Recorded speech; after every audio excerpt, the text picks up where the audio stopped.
according to. We should remember that We one. could write Usually if she's not gonna be here, because we have an alternate Chelsea, yeah. There she is. Fix that up before. Yeah. Okay. Okay, like for example, when we're doing. Okay, we're live. Yeah. I got another minute. We'll just go another 5 seconds here. And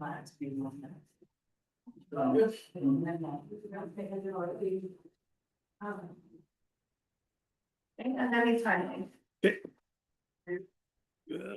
Evening, I call the Cordova School Board April 8th regular meeting in session. Please stand for flag salute. What allegiance to the flag of the United States of America and to the republic for which it stands, one nation, under God, indivisible, with liberty and justice for all.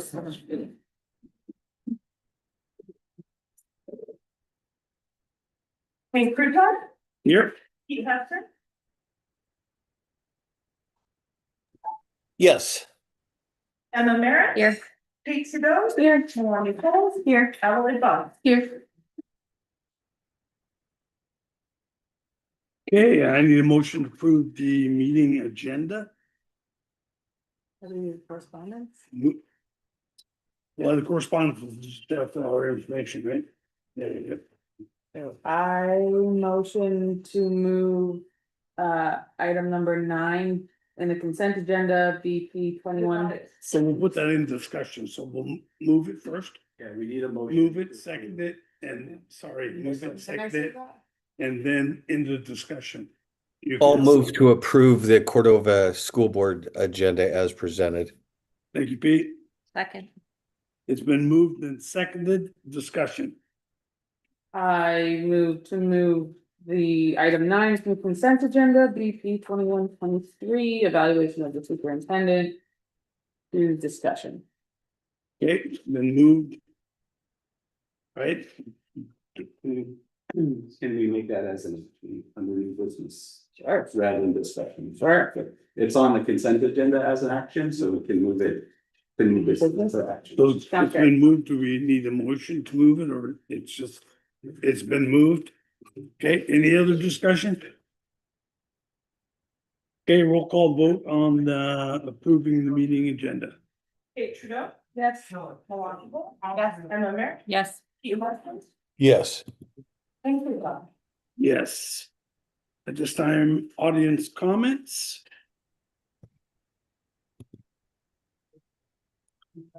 Hearing none, we will move on to the consent agenda. I move to approve the consent agenda as presented in the board packet. Second. It's been moved and seconded. Discussion?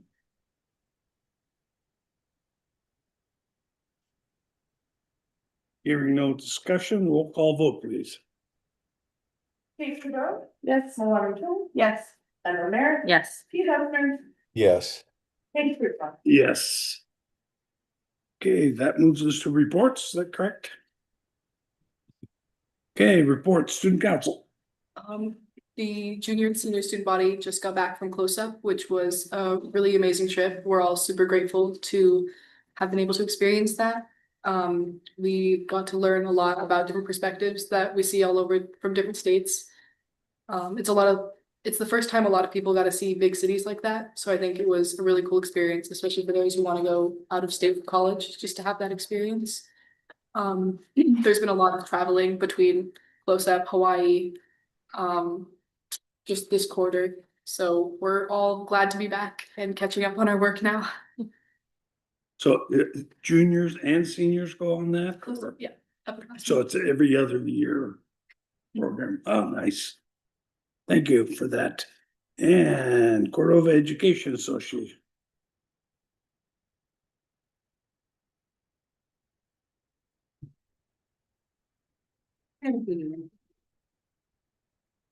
All right, Mount Eccles teachers report that students came back ready to learn after spring break. And the classes of Mount Eccles have been doing exciting things. All classes participated in Junior Achievement in a Day, which was a great experience for all, learning about financial literacy. In kindergarten, for example, this looked like studies about needs versus wants and saving money. And in third grade, they developed business plans, talked about spending less than you earn, what ways people spend money, and to beware of sneaky credit card fees. This whole school participated in the Zootopia art show, adding art in different mediums. Please go check out this beautiful show. Thanks to Paula too. She hung a really beautiful show for us. And everyone's looking forward to spring field trips as the year ends. At CHS, things are moving fast. Students return from music and close-up trips with fabulous things to say. Close-up students really enjoy the opportunity to get to know people better. Classmates they've already shared so many experience with, and strangers with unique perspectives and experiences as well. The music students came home with ideas to get even more out of their already productive practices and a newfound appreciation for the sense of community and connection they're fostering together. Their teamwork will be on display Tuesday, April 4th in the gym for the annual cabaret performance. And again, that weekend at the Aurora Music Conference in Anchorage. If you miss either of those events, you can catch them at the 5th through 12th grades spring concert on April 28th. High school STEAM students will have photography on display in the Artisan Market downstairs at the Cordova Center during the Shoreward Festival on Sunday, May 10th. As part of the Through Our Eyes participatory photography project they participated in during the third quarter. Lots of stuff going. Any questions from me? Yeah, thank you. Oh, thank you. And CEG?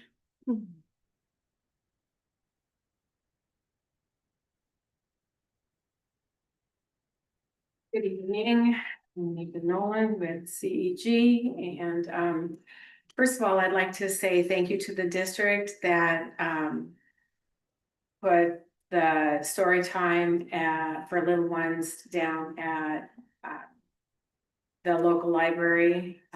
Lovey and Barbara have done a great job, and I know because I signed my granddaughter up and we got to go. So yeah, the books and the games and everything are really well received. So thank you. We continue as a group to volunteer locally at a lot of nonprofits here in Cordova. So also we've been supporting for testing here at the CHS for PSAT 8, 9, and 10, which just got over, and now we're gearing up to do AK Star. So supporting the teachers, the admin, and some administration of the testing. And the only other thing is our next bargaining meeting is scheduled for Thursday, the 16th of April. So, thank you. Thank you. And no one from city council. So we will move to committee reports, AASB, Pete. Yeah, AESB's got, well, I suppose everybody's seen some of those emails that are going out to action alerts.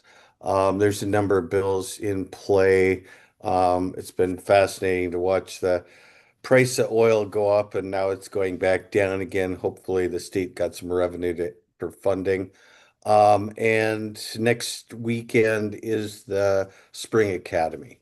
That's what's going on at AASB at this point.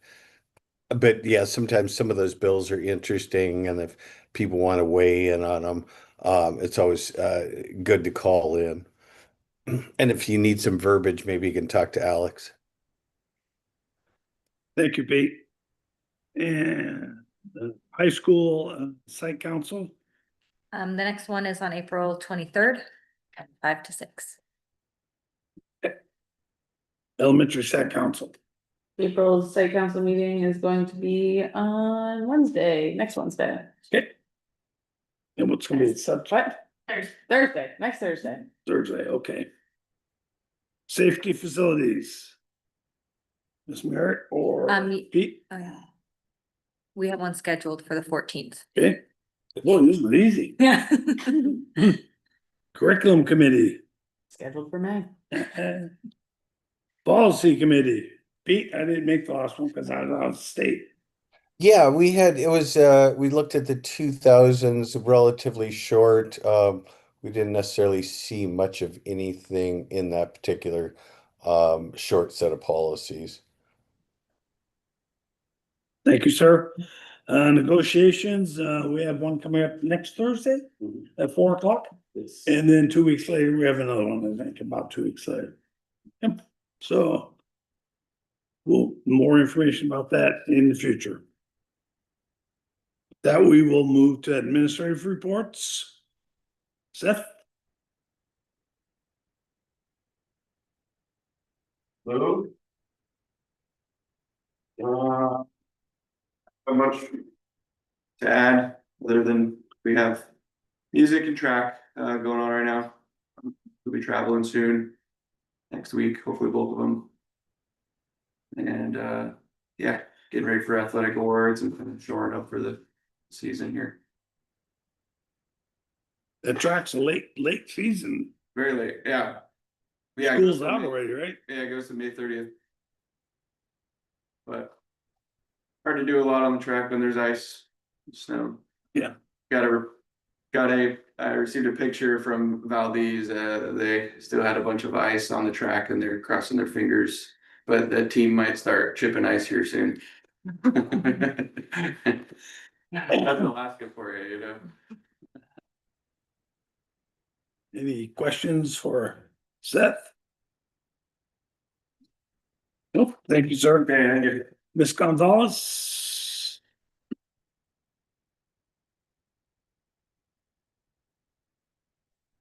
This was a shorter report than usual because we only had 3 weeks from one report to the next. But a lot happened in those 3 weeks. So basically everything that's there is what we had going on. We've got even busier time coming up. And was I supposed to handle last month's data with you now, or is that? I think that's going, yeah. This is what I thought. Okay. Yep. Okay. Any questions? Okay. Please. I did have a quick question, and just reading through the handbook, I noticed that gifted services are listed under special education. And I was curious if we still offer them. So it is my understanding that if a student excels drastically and can't be challenged in the regular classroom, that they can be tested for that. Okay. We don't have a GATE program, so Right. to speak. But Okay, correct me if I'm wrong, Mr. Essen. okay. And so they would just be identified by their teachers then to be tested, or like how? Yeah, basically, I mean, and by assessment data. So, you know, Okay. a lot of times when kids take those math Mhm. assessment results, they will show up several grade levels Okay, ahead in certain areas. right, And that would be our flag. okay, okay, yeah, thank you. Yeah. I don't know if the UAF astronomers told you this, so I wanna pass it on just in case they didn't, but. The visiting astronomer said that they go to schools all over the state and they see hundreds of students a month, and they said that our students were some of the kindest, most respectful. Inquisitive and asked the best questions out of the students that they've seen. So I think that's a testament to our elementary school culture. Well, thank you. And they were so wonderful and so grateful for lunch, which I almost forgot to tell them not to charge them for. My ball dropped there. And just so you know, the site council is Wednesday next week. Family math night is the very next night. I'm like, oh, I panicked for a moment, but Wednesday is site council, Thursday is family math night. All the things coming up. Hard to keep them all straight in my head without paper in front of me these days, so. That's a huge compliment. Thank you. I'll pass that along to staff and students.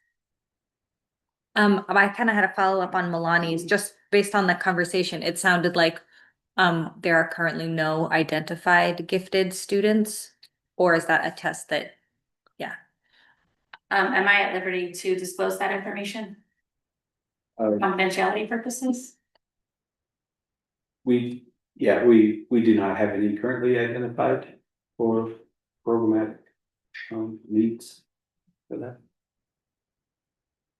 Thanks. Part of Don's caution, and I'll just kind of let you know, when we talk about student information or student data, there's a typical cohort size that we can't release information publicly to, so we couldn't say, oh, we have one student in fifth grade or one in fourth, because they could potentially be easily identifiable. So there's some, there's a term for it, but you can't disclose that type of information, but we don't have any currently identified.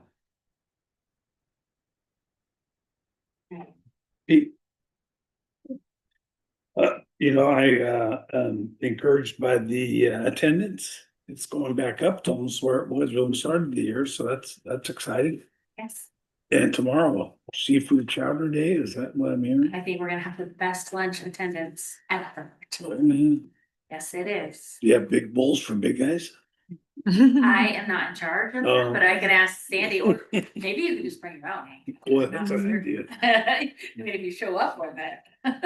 Thank you, Don. I did have one more thing to comment on that I just wanted to point out maybe the parent teacher conferences and that, seeing how many families are going and attending. I don't know if you're tracking that or if you're making a push for something like that, but I think that's a good metric for us as a school board and for the schools to be like looking at, that's like direct correlation, like touch points for educational program coming into the home and like working together. And so I like to see like high levels of that. And I don't know, I didn't know if you maybe had anything to add on parent teacher conferences or. We contacted every family. If they did not attend, it was because they felt like they did not need to check in with their child's teacher, which we encourage, but otherwise we call everyone who does not contact us. Good, so you have the push, We have so lists, that's an we track opportunity, all of it. awesome. Yeah, that's not where that data comes from, that's in the report. Mhm. And, certain families are either traveling at this time of year, it seems, or they don't feel like they need to sit down again with their child's teacher, so.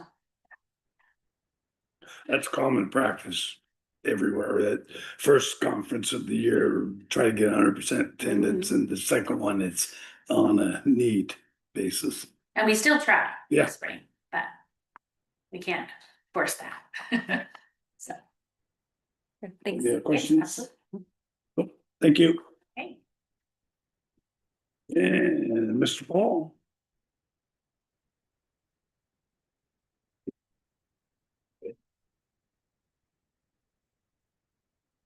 Good evening. I think it's just highlight a couple of things this month. Our basketball team did, both boys and girls basketball teams did apply for the state tournament. And our Lady Wolverines placed fourth. With one student making the all tournament teams, we're of course proud of them. Our music program was able to pull a magic trick out of their hat and fundraise enough to actually go to Hawaii and had a great trip. And even though they had some inclement weather and missed some of their tours, they still had a great time and are back. We did have a planetarium at the UAF planetarium here at CHS. It was a non-contact day for students, but even with that, we had over 40 students come and watch the planetarium, even though they didn't even be at school. We did have parent teacher conferences last month. We were able to connect with 59 families and held over 177 conferences. And then our site council was attended by one, and we discussed the new cell phone policy and handbook for next year. The parent was excited for the cell phone restriction to go into 9th grade next year. What questions do you have for me? I have a question.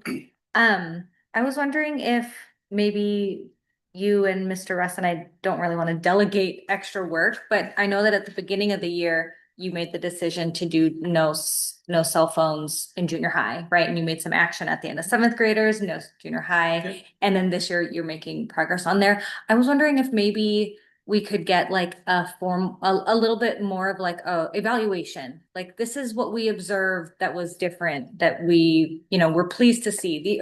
These are kind of like more of this is what it looked like at Cordova, just an evaluation. I remember how you talk about making meaningful changes. And so I do think when we make these changes, it's good to reflect back and say, okay, how did that work? I'm assuming it's worked well because you're moving, you're moving forward with that. But I think it might be good for the whole board, though, to actually get maybe some anecdotal information. Give me an idea of what information you will be looking for specifically. Like, I read stories in the news about schools or areas that say that they've done this cell phone, made a change to cell phones, and then they say, oh, we've noticed our students talk to each other. I don't know what you're seeing, but but surely the people who are in the building are noticing things. So it can be anecdotal. I'm interested in anecdotal, but if there's other kind of information that you think is really key to point out Sure. on how we do it, so we can look and say, okay, these are the things that we did and this is the result. Right. Because I'm just assuming that it was successful. Sorry, it's open-ended. We wouldn't move forward with an additional restriction if we didn't see a value to it. I guess I'm thinking more of like an action research type scenario here, only because we didn't collect data before 2024. Anecdotal is Right. totally. I think it would mostly have to be, our namings and noticings at this time. Yeah. And either what the current result is or what projected results are. But I would also point out that those would not be scientific. It would, it would be really more in the action research realm. But sure, we could look at doing something like that. I don't know if I've got the capacity to do something like that this year, but we certainly could look at the beginning of the year type report. And, correct me if I'm wrong, but I think last year you told us that you discussed it at staff meeting, the staff was pleased with it. Kids weren't complaining, parents had told you they were happy with it. When that's good feedback for us to hear. I can tell you that I've had no negative feedback on any of our cell phone policy at this point, other than there are some parents that would like to see the ban enacted 7/12. But I don't foresee. I think I think whole school bans are dangerous, and I think that we need to be careful about. We don't send kids out in the world unprepared, and they are going to have to use their cell phones at some point. And I think our current plan has us that by the end of next year, that cell phones will be allowed in the 11th and 12th grade, and not any of the others. And I think that's a reasonable compromise. Do I think that there would be some possible positive results of doing a whole school ban? There might be, but I think also, once you start telling 18-year-olds they can't check their phone ever, that's a whole other bag of worms.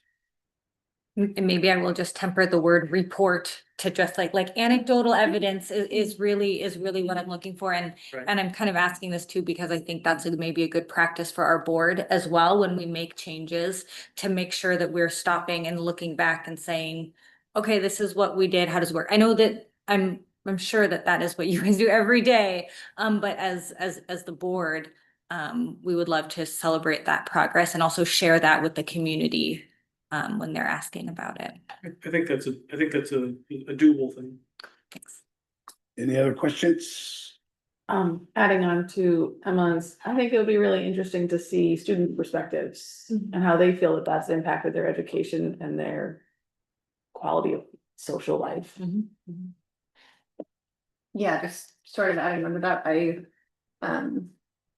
recently learned that Greece has banned social media for everyone in the country under, I believe it's the age of 15. Just citing the science behind emotional health for those students. Australia did it as well. Yeah. Yeah. Interesting. I suspect that if we look at perspectives, I think some students may be able to identify they have more time on task.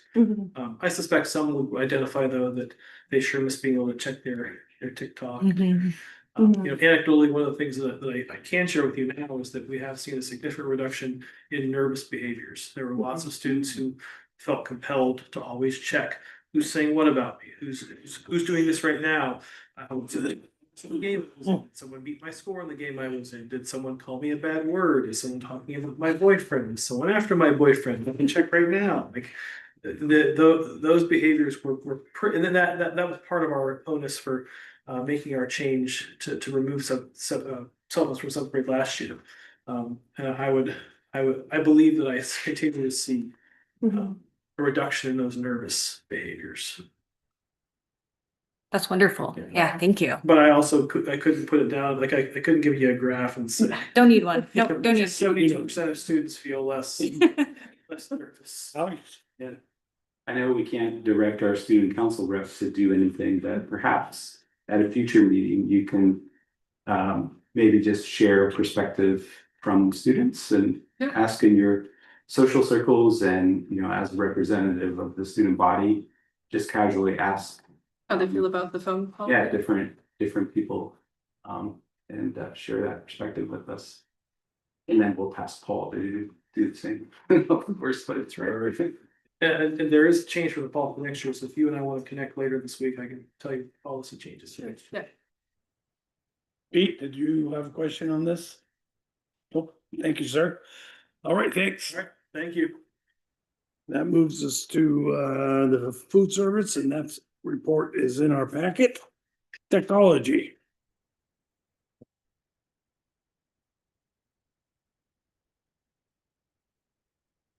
Good evening. So the big thing included this month was kind of a bird's eye view of some of our bigger purchases and the timeframes they happen. Just kind of like to keep an eye on some of the big stuff. And then there's, of course, lots of little things that get budgeted for as well, but those kind of pale in comparison to what was listed. I guess, does anybody have any questions about that? I really appreciated your capital fund or your, plan. I was curious how you do copiers. So we have, we actually purchase them rather than lease. Uh-huh. Then we have a service agreement that has a set number of copies. Before we are charged additional. And I don't believe we've ever gone over that. I'm actually in the process right now of discussions with the company that we've utilized. Getting bids, looking at making sure we're getting the right size copier. So some of our areas really need the big workhorse machines. And in the past, we've always got those in all the areas. Looking at some of the copy counts on a number of our copiers, we don't necessarily need those for this refresh. So we're looking at getting some still good, I think it's 35 pages a minute for several locations, which will knock a considerable amount of money off. And we're not going to get like the trifold unit on all of them. Ones are going in the office. Yeah, they need that feature for sure, but copier that gets fairly small use where it's just copies. We're going to skip that on this refresh. So it wasn't, for some reason, I kept saying 7. You're not getting 7 copiers. It's 7 years in between. But they're about $10,000 each though, right? They're quite expensive. Okay. And they've gone up over 40% since we bought them a year ago. Okay. The exact same model. Yeah. And that's a contracted, like a government contracted price. So every company will give us that as their base. Like that's not a negotiable price. We are actually going to expand our copier fleet by one. One of our older copiers that has the least use, we're going to move up into Mount Eccles. They have more students and fewer copiers at the moment. And as a result, those copiers get quite a lot of use. And they tend to stay at about the same level of use. So when something goes wrong, our experience is it's gone wrong on both of them, pretty close together. So we're gonna get one extra copier to spread the workload a little bit. Anybody else? Do teachers have printer copiers in their classroom? Copier capability, let's say? Some of them have just individual copy, printer copier in this building. We don't have printers in the classrooms at Mount Eccles. We do in classrooms here. But when people are doing larger jobs, it goes to the copier.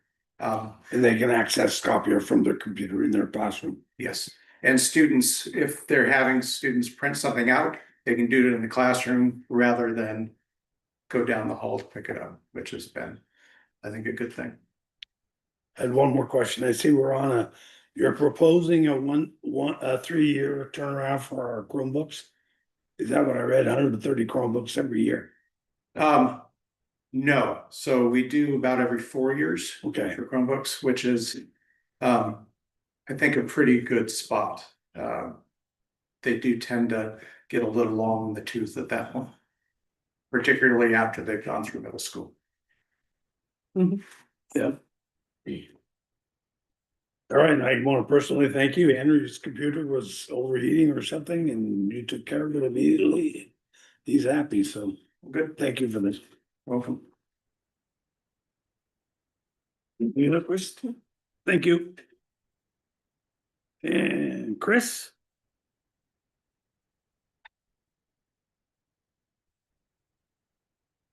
Good evening. I don't have anything really to add to the report or expand on. Is there any questions I'm happy to answer?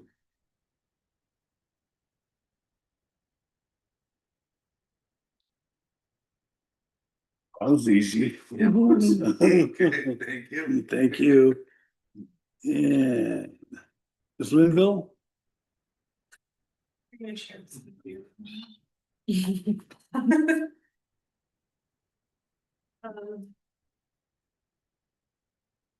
I mean, my report is pretty simple.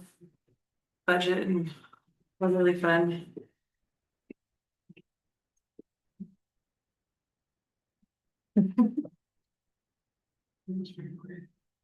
Any questions on this portion?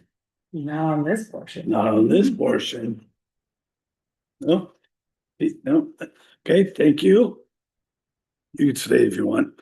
Alex, superintendent report. I always wonder if I should be so lucky. But my No report's in the chance. packet. I will just make note, under the, one of the goals of completing long-term multi-year projects. I'm finally seeing the end of the tunnel on the bloodborne pathogen response plan. So interestingly, every school district in Alaska has a policy related to bloodborne pathogen and infectious diseases.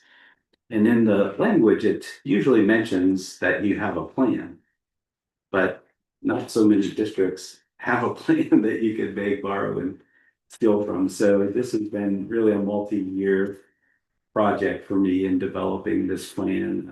We have to make sure that there are federal safety procedures and protocols, practices that are identified in the plan. So it's been one of those plans where you work on for a little bit of time and then it gets set aside for a little bit of time and then back and forth. So that's one of the projects that I'm really looking forward to seeing down here before too long.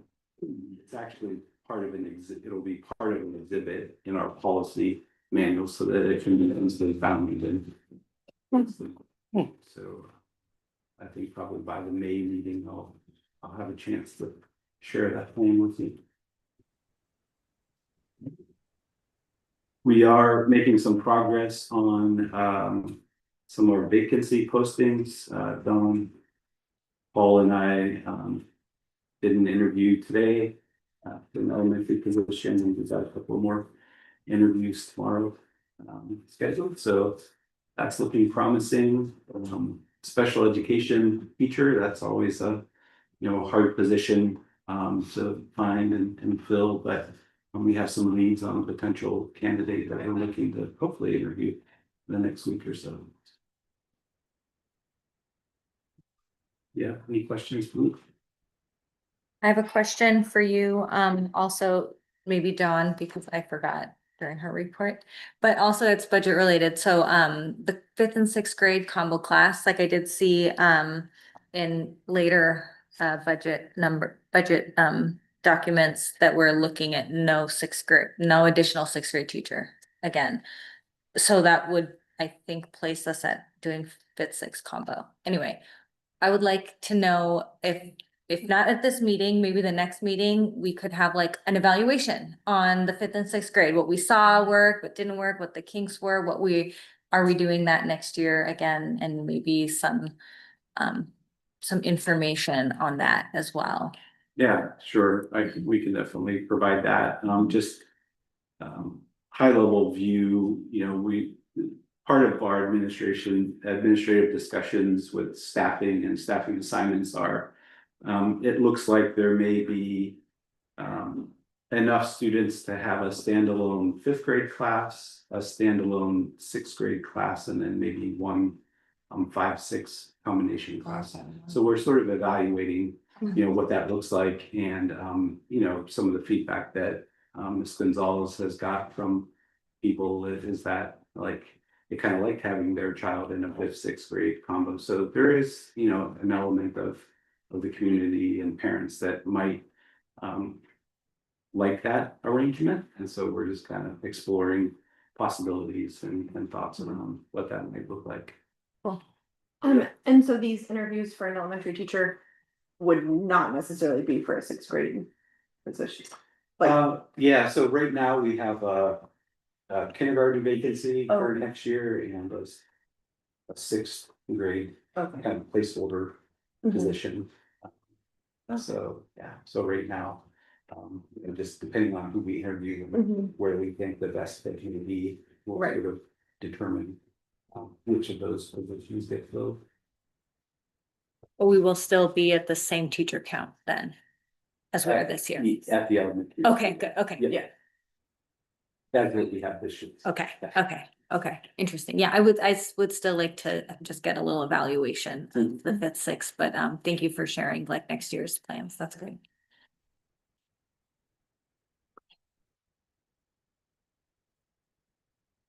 Any other questions for Alex? No? Okay, thank you, Alex. And that brings us to financials.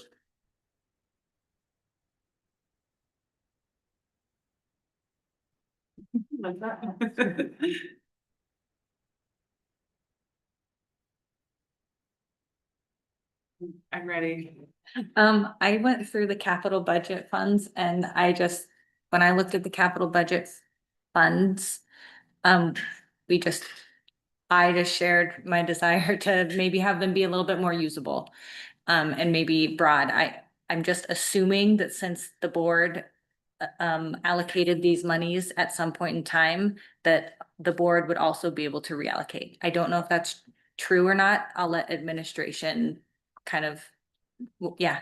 Yeah, so those particular funds come about oftentimes historically when we've had more than 10% allowable in our fund balance at the end of the year. So in order to retain those funds, the state/law allows for the transfer of those funds to be used for specific purposes in a capital improvement account. If we were to move those funds out of those accounts and into the general fund, we would then be subject to having our state entitlement reduced by that amount in a particular year. So in other words, if we had 100,000 in the transportation fund and we move that back into the general fund, then our state entitlement, if we did that action this year, our state entitlement for the remainder of the year would be reduced by $100,000. So yeah, the purpose of those funds are to help offset costs at various times. So for the curriculum replacement cycle, right? So when we adopt new curriculum, that's the source of revenue that we use to make those purchases rather than funding those purchases out of the general fund. If that makes sense. Yes, that is how I understand the capital and that, so what I was talking about last week or last board meeting was that we have like 21 line itemed out items with some with very small amounts and maybe even projects that aren't gonna happen, or maybe that's not even enough money. So what I was thinking is if the board can just allocate within these line items and maybe just create like 4 buckets. And that includes everything, but now it's more usable because you just have these 4 buckets that's not for specific line itemed things. So the 4 that I came up with were like technology, facilities, vehicles, and then curriculum expansion. We're kind of like, when I looked through this list, those were kind of the categories. There was one that was admin, which should probably just happen in the year that it happens and not in the capital list. So, But let's find out if it's even possible to move from one capital account to another capital account. And can you have general capital accounts that are specific, like technology? Yeah, the state requires us to identify specific needs or projects or purchases when we transfer money into a capital type of account. So I think we would probably be limited to creating those general buckets because again, through board action is how we identified and created those specific accounts. Like you don't create a general maintenance or facility account. We created accounts for specific things. And some of those accounts were created before I got here, and so I don't know the history of some of those. I recall reading that like window replacement fund, right? That was from a grant that came through state legislation. I think there was a Senate bill at one point in time. And so we've had some conversations with the state about kind of the needs of window replacements. And I'm going to be cautious in how I say this, but when we're in a position to apply for major maintenance or renovation school funding, some of the windows here, you'll see fog in between, but they're not creating any damage to the facility or the walls. And so, and Chris and my conversation with the state facility people, they say, there's an opportunity to take some pictures to help bolster your application to show that you're in need, right, of some renovations. And so some of those monies, we probably certainly could spend down. But we're trying to balance kind of what the major needs are versus, kind of some of the jobs that could hold off. Kate, and then the line. I think you've answered this, but I'm just gonna ask again. We're not able to move within the different programs. So like if the heating system needed $18,000 instead of $12,000 and our windows are looking okay, we can't take from windows and put it in heating. I will check on that. My understanding is that the funds in which they're named is what those particular funds should be or need to be used for, but I'll double check for sure. Yeah, I guess that was, my question is there any, like, do we have any ability to consolidate or retitle? Or like, how specific do they need to be? Because like future capital Yeah. projects. is the most That- general way you could Pretty- allocate money. So if that was acceptable, then maybe we would be able to consolidate them into kind of broader, again, like Emma said, more usable. District-wide maintenance projects, there's another good specific budget to spend. There's quite a few of them on there, so yeah. I'll I'll check. So I was curious, along the same lines, what if a capital need becomes obsolete at a later date? Right. Do you continue to carry that money, or is there some way to? Because I'm sure there are times when you say, you know what, we're gonna probably need something here in the next 5 years, and it turns out you either get a grant or you get it some way, and so you're checking those things. Yeah. Pete, did you have any questions about this? Nope, no, I have no questions, right? We set up GASB accounts for these, and yeah, they're locked in, and they're for replacement fees for things as we go down the road, and that's what happens when you have a carryover, similar to this year. But oddly enough, we're facing a $1.2 million deficit as well. So yeah, those accounts are locked in. Alex will tell you that. Thank you. Any other questions? I guess I will just share like the budgeting philosophy of why I'm bringing this up is that we should be spending our money for education, obviously. And then if there is an overage and we put it in an account that then is too vague or not specific enough or the wrong amount, now we're actually wasting our money to sit in an account because we did not think about how to spend that wisely. So really, for me, this is about being fiscally responsible by having a plan and by spending the monies that are allocated for us. So I just want to make sure that like that's the goal, that's the reason, that's the rationale for this is. Makes sense. Yeah. Yep. Yeah, and that's been my reasoning all along for asking how the budget overage has been. I've been asking all year on that so we can spend the money appropriately, yeah. And it's a hard one to manage year to year, as you can see. All right, any more questions for the superintendent? I think I have a quick question. I was just curious, I guess in looking at the different costs of different programs and funding and where I'm learning a whole lot, I have a lot to learn. Like for a special ed program, does that money come like kind of like from the state, or is that money like from the state and the city, or like where? Is how, I guess, like how are small communities funding special education programs? Like, is it, yeah, I guess, is it, yeah.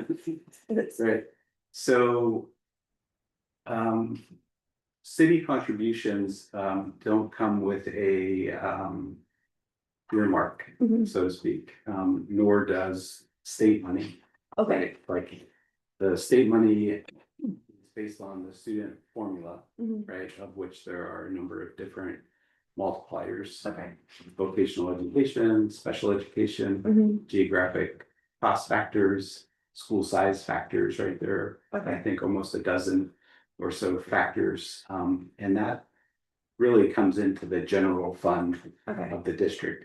And then the district is charged with, through the superintendent and ultimately the Mhm. board approving, how those programs are paid and Mhm. at what levels, right? And the same with the city, right? We receive a city cash contribution and then an in-kind contribution up to a maximum allowable Mhm. contribution, right? Which comes with another formula Right. to kind of figure out. And so the city can't earmark funds to say you have to use these in specific areas, right? It comes to the district's general fund. We add that to the state entitlement, Mhm. and then, we figure out our budget from there. We do have some federal funds that we receive specifically that help to support special education programs. So it's the Title 6B grant, and then there's a Section 619 portion of that 6B grant. And what we have used those monies for primarily are the support service Mhm. contractors that we don't have available here in Cordova. The school psychologist, speech language pathologists, until recently occupational therapy and physical therapy. Right, but we've been working with CCMC in recent years to try to cover some of those OT and PT needs. But that's that 6B grant is a relatively small amount. You know, it's $35,000 or so. It fluctuates from year to year just based on what the federal allocations are. So Okay, so our state allocations, like per student, are no different depending on if that student needs special ed services or not. in the base student allocation, there's a multiplier for students with special needs. And then there's a second multiplier for students who qualify for intensive needs. Okay. Right. And so, and we'll do this in some of your orientation, we'll kind of walk through the formula. So even though we have about, 365 kids or so in the district, when you run all those multipliers, we get funded as if we had almost 900 students, right? So those multipliers, right, increase that number with each sort of successive multiplication. And also include the fact that we're off the grid, right? I mean, right, we get a little bit of a multiplier for that too. Yeah, so our geographic cost factor multiplier is 1.234. Anchorage is 1, and that's the basis from which every other school district receives their geographic multiplier. That's it, Alex, these are your questions, I think we're on financials, aren't we? You're all right with that? I'm fine. Any additional questions? Yeah. Any more questions for financials? Nope, then we'll move on to new business. All right about that? Yeah. And the first item under new business is the fiscal year 27 budget development. Yeah, so Annie and I will tag team this one, but let's bring up my document here. So that first page that you see is just kind of the typical base budget that we have presented in the past. And we had some new information on our healthcare costs. So that's coming in at about 4.1%. And even now that's a little bit, the actual dollar amount will depend on the type and number of the plans that people choose. We don't necessarily see it being too significantly different than what we see this year for staffing. But that new 4.1% healthcare cost increase is reflected in that variance that you see in the initial column there. A $1.433533 million deficit. So the accompanying document with that, and this includes, we factored out the second grade 6 teacher that we had initially had in the budget to kind of bring us into that $1.4 million deficit. The accompanying document that goes along with that, you can kind of see where we're starting to make some reductions in programs, as well as some anticipated revenue expenditures that or revenue that we might be able to use. So just real quick, high level, under the programs, you can see that the priority 2 and 3 classroom budget requests come in at about 12,500, right? So we're still maintaining funding for those priority 1 classroom needs. Administrative department reductions, so between technology, maintenance, business office, superintendent's budget, we're looking at being able to reduce by about $70,000. based on what we initially projected. That's, doesn't mean that things will be easy, but administratively, we think that we can still be functioning with the reductions at that level. The additional grade 6 teacher that we had in our initial budget forecast, that's a $131,000 reduction to the budget. Curricular activities funding. So the initial budget that was presented had multiple trips for students. Some based on were 5 trips, some were 7, some were 2, some were 3. It just kind of depended on what the activity was and what their season projected. Based off of what they did this year. Okay. It was just however many trips they took this year, they used that number for participated. Thank you. So if we make reductions in that to the 1 trip per group, like what the district supported this year, that's $217,000 savings. And then we talked about that the dollar amounts over the 10% allowable. That's at about $570,000 or so.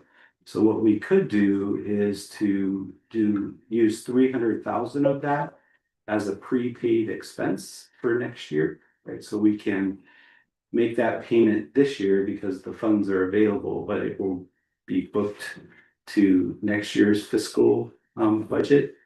And so that reduces the budget that we presented by that dollar amount for this year.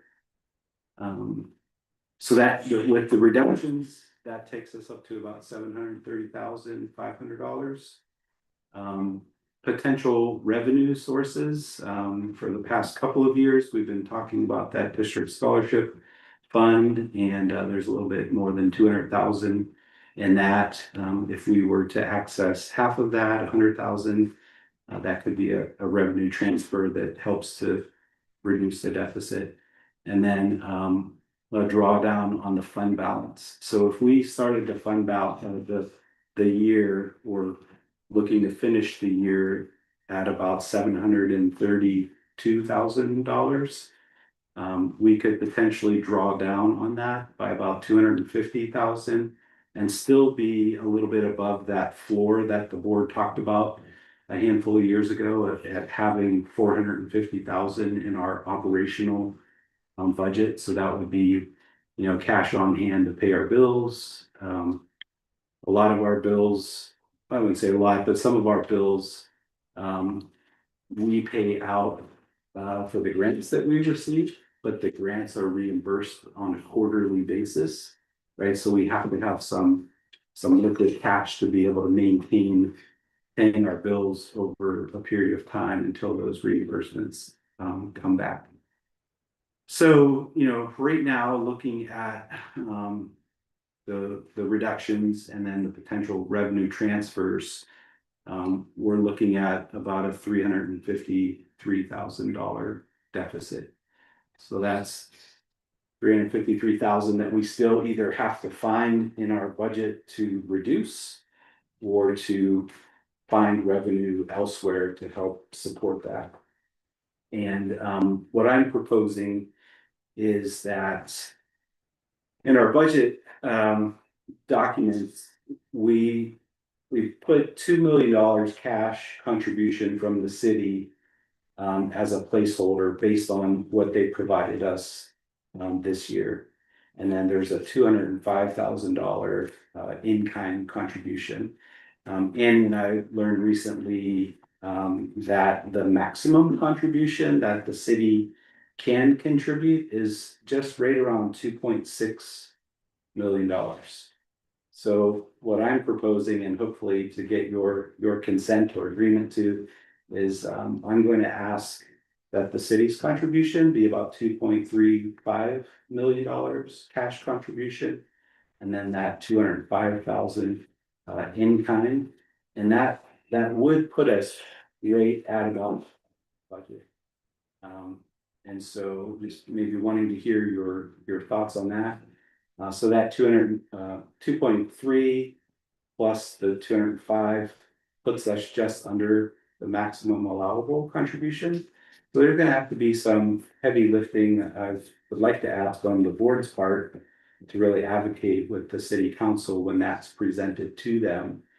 About, what our needs are, and it's not about wants, right? We've oftentimes built our budget based on needs, with the wants on the side a little bit, right? So we have to provide our budget proposal to the city. It doesn't have to be adopted or approved when we do that. The presentation is really a handoff saying, to the city manager, here's what our request is. And then at that point, they have 30 days with which to make a decision on what our ask is. And if they don't or shouldn't do that within a 30-day period, then the law requires them to provide us what we asked for. But they will have a meeting or several meetings to kind of determine what they can provide to us. When do we hand that off? Well, I was waiting until after this meeting to see if I would have your support in asking for that 2.35 in cash.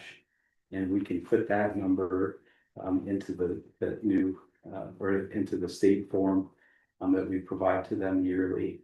And then, I can do that probably as early as Friday. At which point they would have 30 days. That gets us before the next board meeting, and we'll have, definitive information by that time as to what their contribution may be. And then we'll know better even what that deficit could look like. So, and there's always hope too at the legislative level. I mean, there is some legislation being introduced to increase the base student allocation. There's money being placed in is it the capital or the operating budget? I always forget which. The governor does the operating budget and the legislature does the capital budget. There's some proposal to put about $150 million towards school funding into that budget, but it would be earmarked for major renovation and transportation likely, and not kind of fall into the one-time funding for the base student allocation. So that's where we are in terms of budget forecast and the work that we've been doing administratively to really try to chip away at that deficit. And we have to have our budget adopted, approved by July 15th to submit to the state. So there still is some time before that timeline comes. And we will continue to work on trying to find revenue streams and cost cut where we can without, detrimentally hampering programs. Yes. I'm curious about the programs that you listed. Is that in any particular order? Just by dollar value, small to big, Got it. not priority.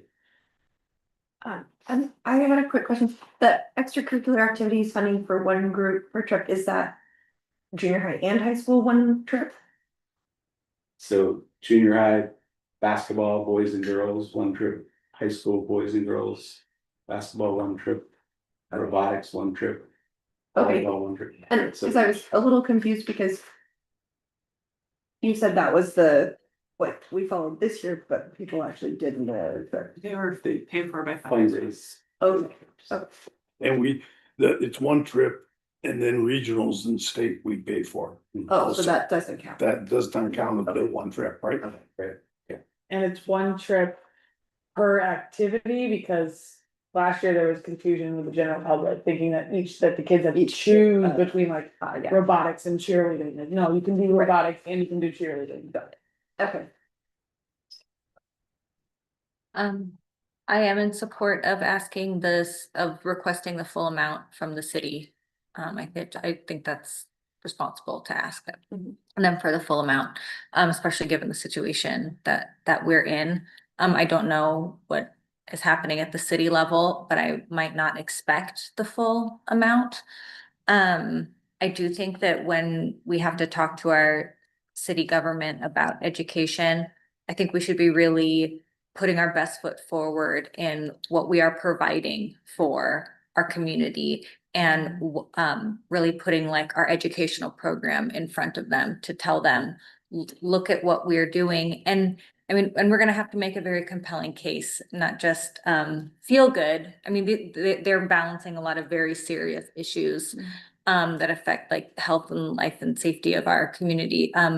So I would recommend that we maybe put those kinds of things forward to really color what's happening in our schools and then the actual educational value that we're providing.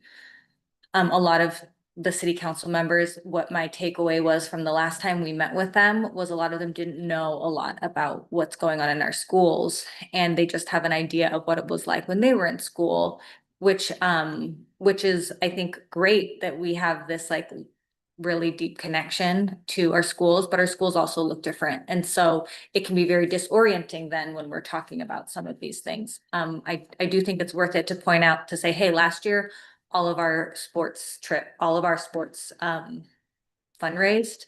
And this year we're also planning on them fundraising. Like, I actually think that goes a long way to show the community, like we're putting in, we're putting in our time and our effort and to make some of these things happen.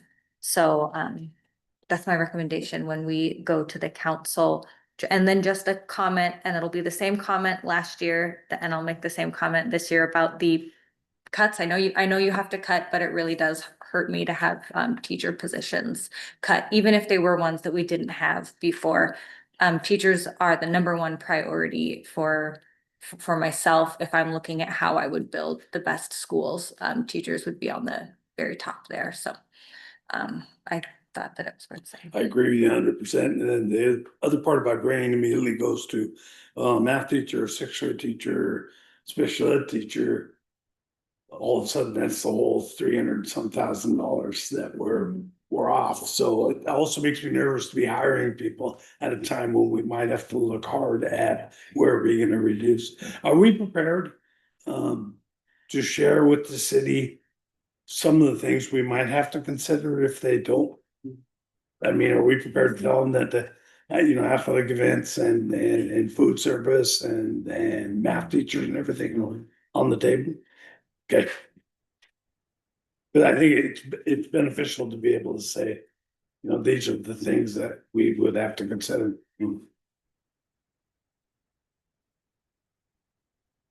Did we lose Peter just as okay. All right, are we prepared to tell our superintendent we'd like to go ahead and have him ask for the additional amount of the city? Yes. And to kind of go with this draft plan? Okay, sounds like we do. We don't have to vote about it. If I could just add one thing, I wouldn't, I mean, maybe this is just something that might, hopefully maybe doesn't have to come to the board, but I would like to see what programmatic cuts look like without teachers, without that necessary teachers, like what would be on here if we could preserve that sixth grade teacher. That's my only, I mean, I'm willing, I definitely want to support this, but that keeps coming up and there are other things, and I would actually be curious to see what can we live without to get that to get that person in a classroom. Yeah, and to your point, that second sixth grade position is one that we haven't, it's not a named person, right? It's a placeholder position for. Yes.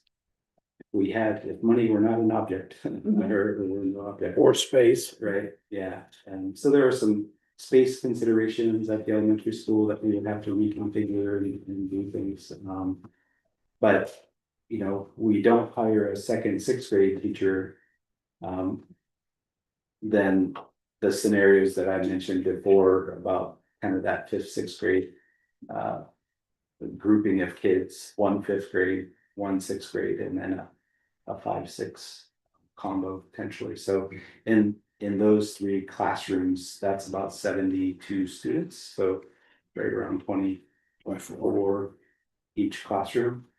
And so we add that teacher, then we potentially separate those two grade levels into two different classrooms, grade. But then we need to yeah. figure out space, right? For sure, that. for sure. I'm just But yeah, curious. but thank you for that. But it's good to hear that there's still, the classrooms are still reasonable size. I mean, 23, 24 students is a manageable fifth, sixth grade group. I don't know, in that scenario where you would have, like, if we had a fifth grade, a sixth grade, and then a combo, would the combo, like, would students be placed in classrooms based on, like, basically, would you try to make that fifth, sixth combo so kids are all sort of like similar levels, or how? Yeah. I don't have an answer for Yeah. that right now, but Right. you know, it's a conversation that we have administratively. To Yeah. kind of create the best dynamic in the classroom. Sometimes that's friend group, sometimes that's academic group, you know, there are lots of factors to consider. With kind of creating that type of classroom, but yeah, thank you. It leads me to just wonder about, like, then, but yeah, there's a lot of thinking about that, and how you would make sure that it's still getting. I was principal of a 5-6 split, Mhm. and it was a terrific class. And Yeah. my wife actually was in the 5-6 split when she was young. Mhm. She said it was a great experience, so. Yeah. All right, I think we're ready to move. Pete, did you have any, you were gone for a minute. Do you have anything on this? Nope, thank you, sir. And let's move on to the next new business item, which is elementary student data.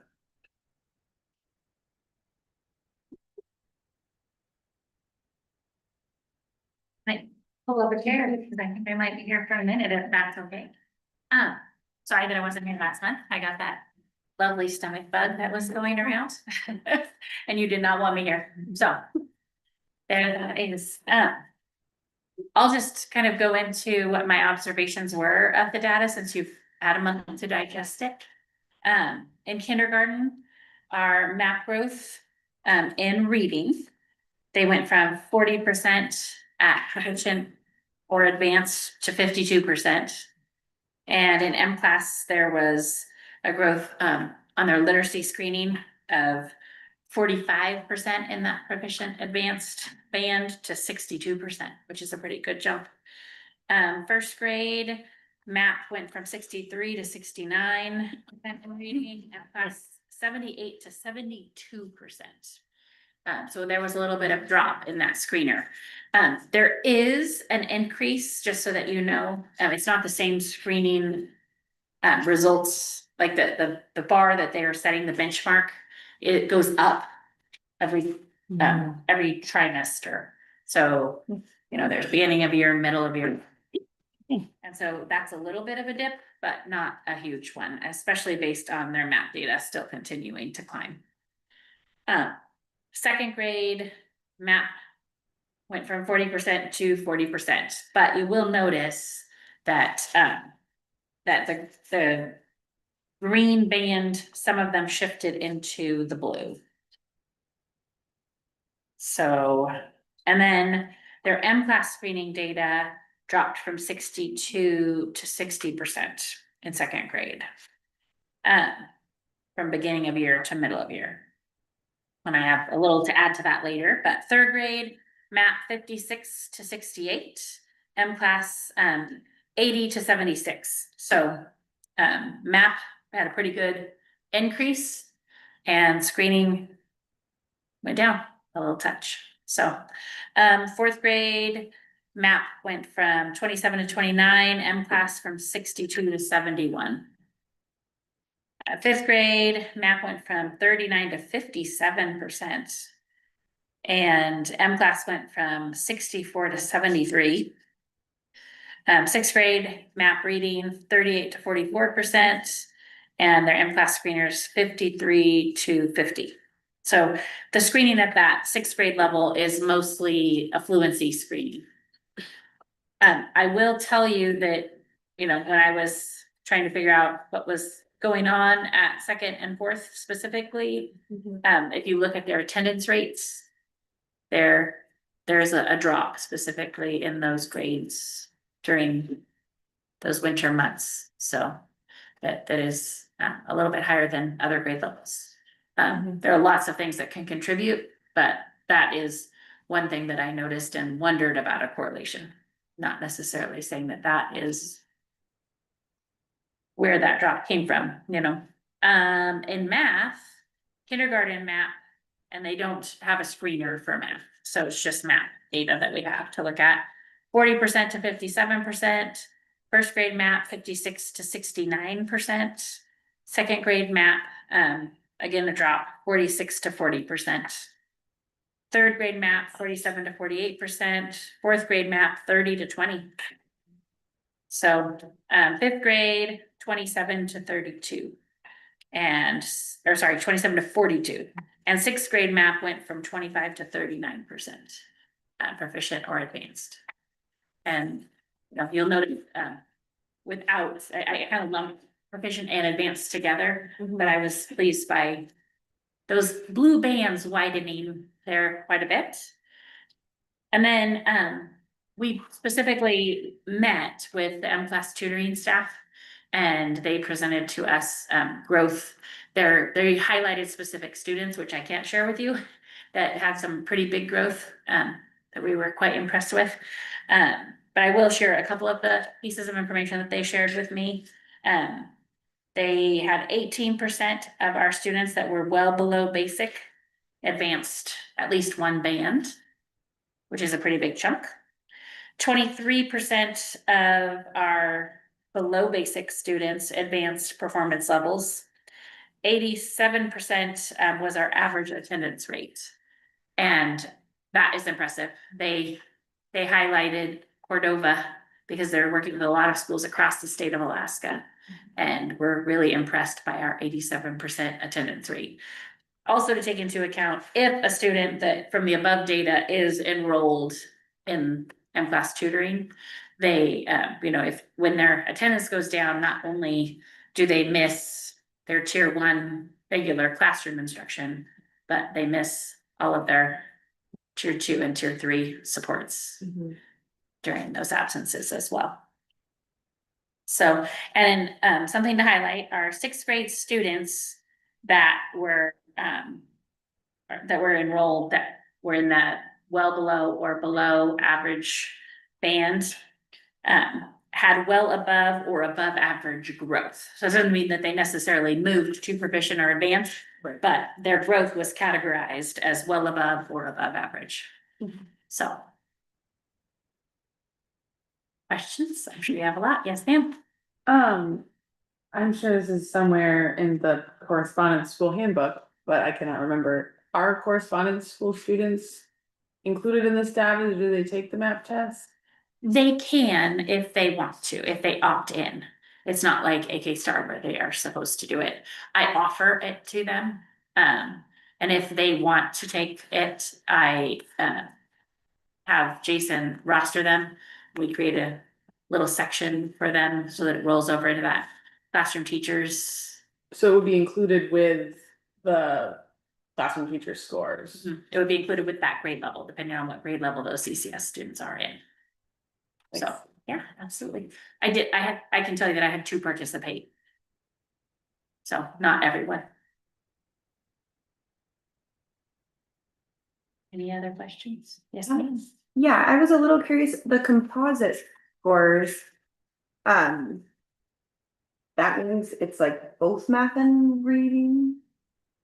Like what is Which one are you looking Sorry, at? the literacy screening report. Oh, okay. The literacy screening So then it's is just literacy. all literacy. but what it takes into account, I don't have it in front of me, but different grade levels take different screening tests. So like in kindergarten, letter naming fluency, letter sound fluency, So it's just nonsense word fluency. And in sixth grade, it's different tests where they take something called the maze, where it tests vocabulary knowledge. So it'll have a sentence where they kind of have to fill the correct word into the blank, and it's timed also. okay. And so that, kind of tests both vocabulary and comprehension. And then they have a fluency passage. So they're different at every grade level, but there is more than one screener. It's not just one skill that it screens for. And the composite is the overall score from all of the tests with that particular grade level. Okay, but then the English or the reading, it's not included. The reading is like a different part of that test, or are those screening results also in the reading? Literacy screening basically is a tool that we use where we have kids take these timed tests. And if they do not score, at a proficient level, then it's our flag to dig deeper and see what's going on. Does that make sense? But it is strictly literacy skills. Okay, I'm sorry, and I think my No math. confusion was that so it's not part of the math testing. It's a different thing. Different thing. Okay. Yeah, Sorry. different thing. It's a screening tool. And if we see that a student is having trouble on the screener, Right. the next thing we look at for multiple measure purposes is their math data. Okay. And then if we decide that there's something else going on and we need to dig deeper, we have a diagnostic tool that we administer to that student, but not every student takes that. So there's really not comparative data for that. Yeah. Okay. Thank you. Yeah, absolutely. Pete? I'd like to make a comment, and that is, 4 years ago, we set a goal for our school district of 100% reading. And we're now looking at third grade, if we include the yellow category, which are really kids that are on the bubble.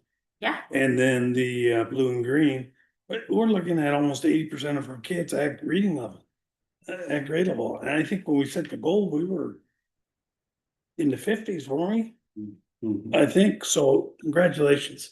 And tell your teachers, keep up the good work, because it looks like that 100% goal is within reach. I believe it is. I truly believe that it is. So thank you. I'll pass that along. Is the tutoring, the online tutoring? Well, we have different things in place. So, now that we have enrichment tacked on to our lunch and recess time, teachers are all getting common prep where they can plan and prep together. So now if a classroom goes to music, say a fourth grade teacher's class goes to music, that fourth grade teacher is free to offer support to the other fourth grade classroom. So that is in place. In addition to online tutoring, which kindergarten, by the way, does not participate in because. I was the online tutoring skeptic, or I am the online tutoring skeptic. So that's why. We all were, just so that, and we're seeing results. Okay. I don't know, long-term what that looks like. And, growth can be attributed to a lot of things. It may not necessarily just be that, because we also have our 2 kindergarten teachers at 2 p.m. every day when their classes. They go and offer additional support and small group tier 3 support to our first, second, and third graders. And that's face to face and very small groups. And the Amplify is a new thing that we just started doing this year. Yeah, we were able to implement that, and a lot of schools in Alaska are utilizing it. And we were able to implement that because of the CLSD grant, which hopefully keeps coming. Yeah. Fingers and toes fast, right? And just looking at us continuing to pursue the goal and doing different things and seeing what's effective, and different things might be effective at different times. We might have resources for things and not at other times. So, I just want to keep tabs on what we're doing and what's working, and encourage you and the staff to bring things up if we need to, And we support the goal even further. Yeah. And that's part of the CLSD grant process. Mhm. There are surveys that go out to staff, there are monthly convenings. We get ideas from other districts and see what's working for them and not working. There are a lot of districts participating. And so, you know, this is a constantly evolving process, but I don't know that you could determine whether something is working or not working with 5 months. Yeah. Of having it in place, so. I did have just one more quick question. Kind of going back to my other question about the gifted. On like a math test, like what percentile would a student have to score to then?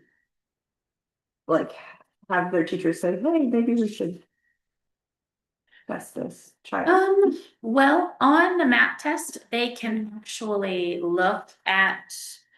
Results for an individual student, you can't see it here. Right. But they can see that, you know, if a 4th grade student is maybe reading at a 6th grade level. But if they're struggling in math, you know, And it's a situation where I think that. It would have to show that they are excelling and need to be challenged in all areas. Right. And would that show up as like a percentile higher than 100? Like, or I don't know if you know the answer to that. I cannot give you information for Yeah. other students, but I can look at your students' reports with you if you have time this week. Yeah, I was just curious, like Yeah. how, if those tests are how you would identify someone who's that far ahead, like. Would it go over 100%, you know, to indicate It that, will like, show you that there what are a student- multiple grade levels ahead.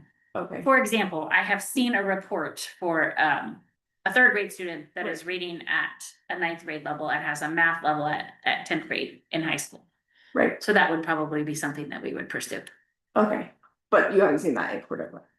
I can't answer that. Okay, sorry. I'm just wondering, when I was in school, we had a gifted program that would pull out for either English or for math. And so We I'm did too curious, when I was in school. yeah, I'm curious like what year that ended and when we sort of like stopped testing. I do not know for the that. answer to that. Do you have that information available? I don't know when, it's before my time. Yeah. And I don't That was- see a lot of GATE programs in place anymore, Yeah. so. That was back in the day when that 20% block grant for education, and it's, well, you know, now it's been used. There used to be the gifted and talented program, Milani, that you saw. Yeah. Now those funds have been used for special education. You know, there's one of the things that I've seen is that, you know, this defunding public education has, you know, been happening for so long, and you can see the deficit that we're in, you know, and all we've been doing for the last 15 years is cutting stuff. So that is one of the problems, and we have seen a higher need for special education. There's there's cost factors within the funding formula to take care of a part of that, but it's just been yeah, all part of this defunding education issue. Schools that have gifted programs do have a specific test that they give to the Yeah. students that is aligned for determining whether that student is gifted or not. Right. And they use those tests. The Yeah. other thing is that we now use 3 tiers of intervention, and we ask ourselves 4 questions. What should every student learn? How will I know if they've learned it? What will I do if they haven't? And what will I do if they have already learned it? And Right. that's kind of where you can provide enrichment for students that are reading at a much higher reading level or performing math at Yeah. higher level. And I guess that's what I'm wondering is like, of course, we want to make sure that all of our students that are struggling to meet those benchmarks. Like we support them in that, but then how are we also supporting our students that are there already and could be growing more? Excellent question. Okay, Mr. Gonzalez, thank you. Yes, absolutely. And we'll move on to facility use agreement, and for this one, I need a motion. I moved, go for it. Kate. I move to approve E1330 use of school facilities policy committee revision recommendation, second read as presented in the board packet. Second. It's been moved and seconded, discussion. I think it's worth discussing the correspondence that we received from Mrs. David. Same. I also received correspondence that I need to forward to the board that was emailed to me that needs to go out to the board. Yeah, so it is of the same sentiment from a community member. Okay. Mhm. So, this is the time for the discussion. Mhm. Yeah, one of you want to start us up? I guess my first question is, if we were to allow local nonprofit organizations to be category one, how would that affect our budget? Like, are we looking to lose a lot of money? Or is it just change at this point? You know, I wanna balance the need of our school and especially when we're having, you know, difficulty with funding, but I also wanna support our nonprofits. So category one isn't for nonprofits, that's category two. So category one is strictly child programs. Let me rephrase it. If we gave them the same cost for our local nonprofits. So that Like if we kept it at $25 for the quilting club, how would that affect our budget? So you're suggesting that all nonprofits get to be category one? Or not if category one is specifically about children, but the pricing of category one, and I'm not suggesting it, I'm just curious what the cost would be Yeah. to the school district if we did that. I'm thinking about that question, so.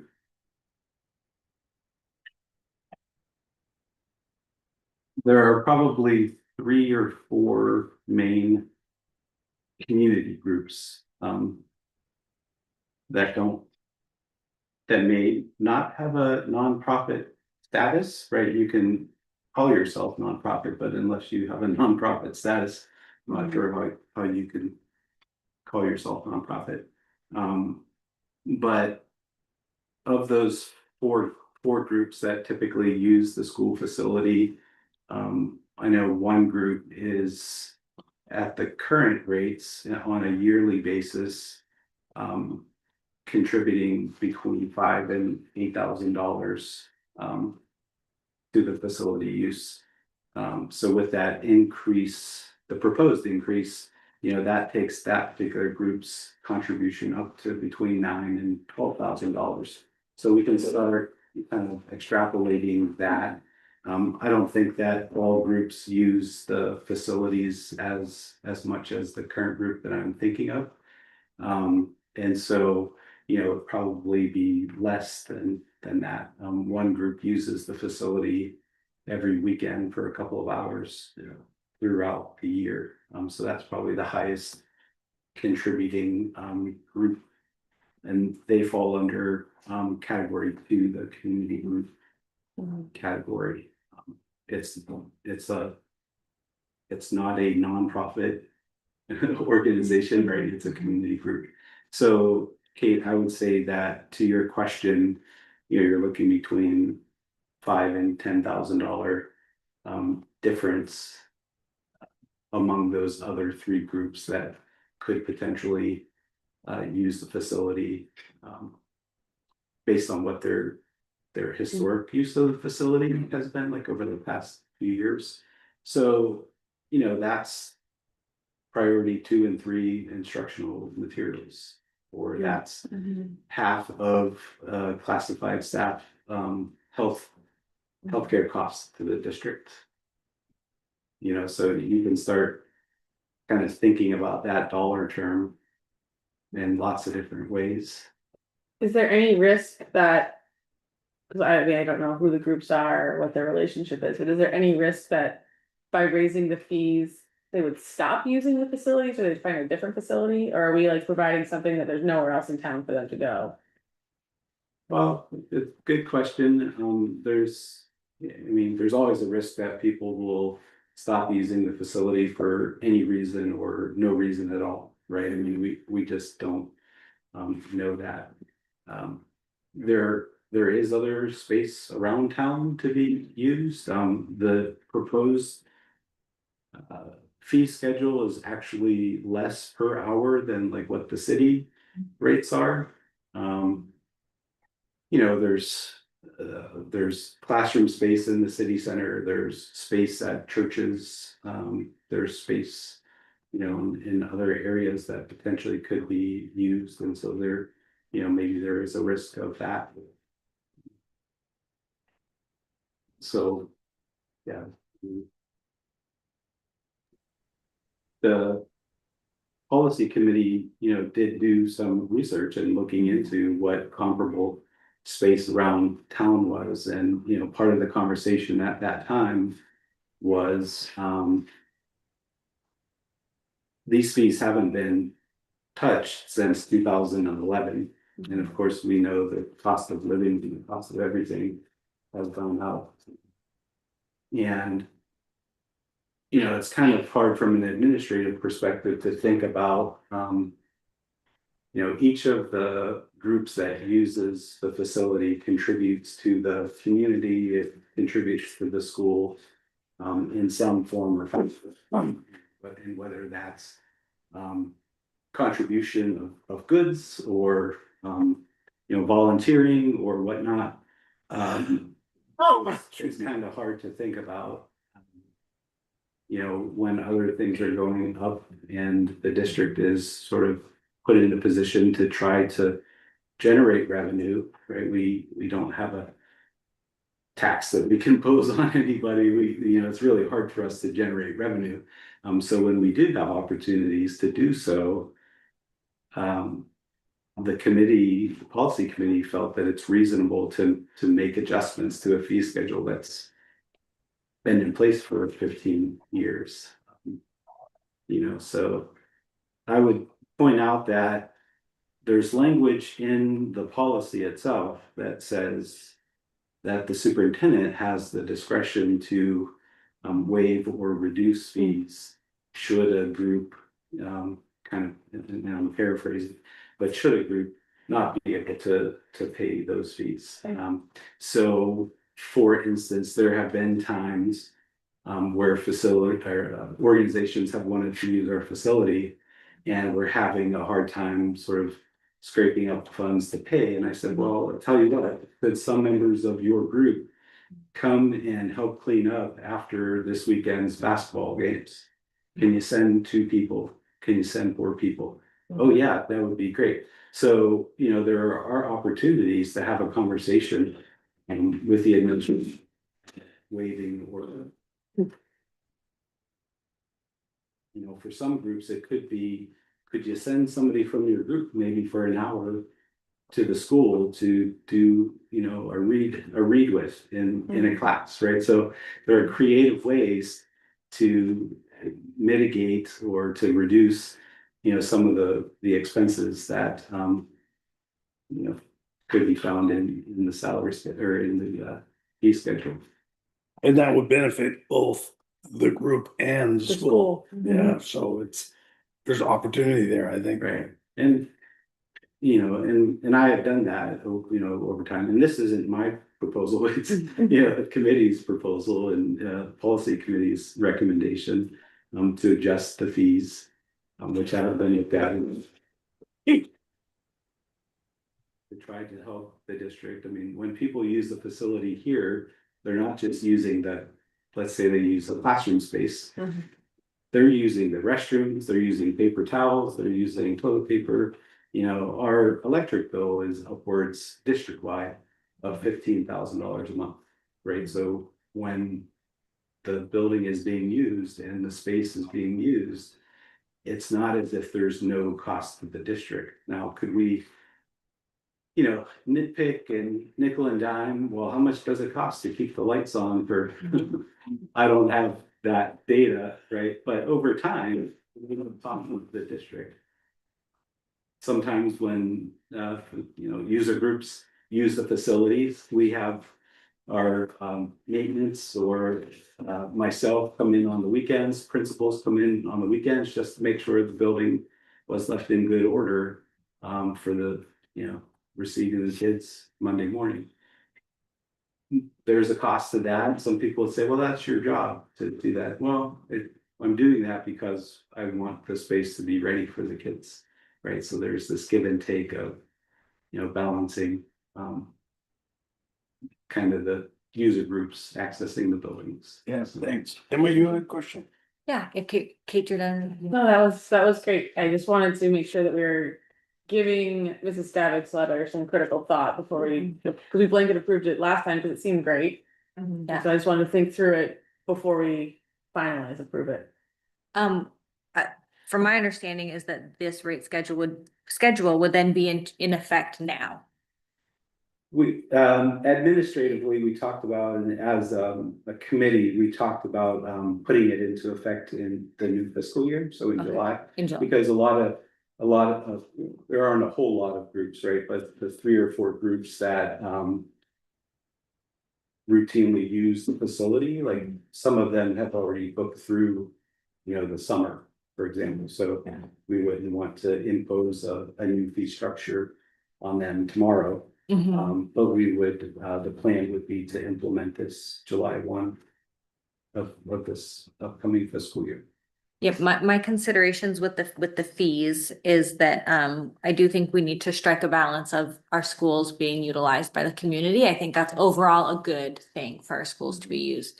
But I also don't want, I think that when we charge, we should be covering our costs. And I do think there is a point of reasonableness to not be undercutting maybe other areas that are maybe more suitable to activities going on, like rental fees or whatnot. So I don't think that's the specific letter, but just in general, we don't want to be like undercutting and everyone just goes to the school because they haven't raised their rates since 2011. But I do think that when you say that a community group was going from 5,000 to 8,000 annually to 9,000 to 12,000, like that's a really big jump to me as just a community group having that big, that's just a lot.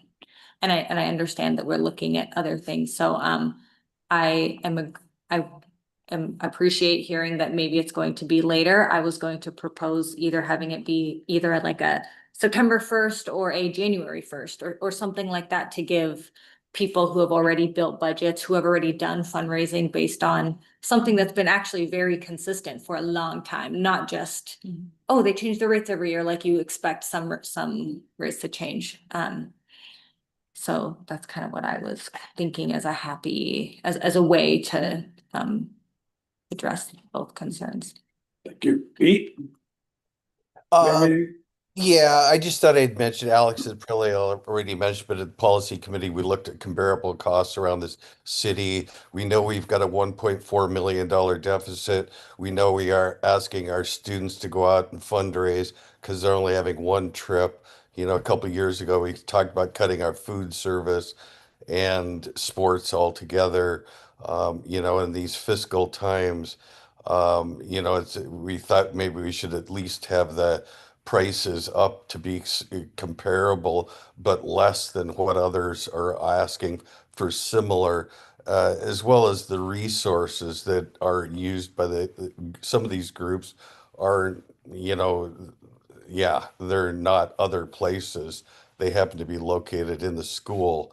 And so it's, it's sort of like our property taxes go up, right? And you can't really say too much about that, but they're going to a good source.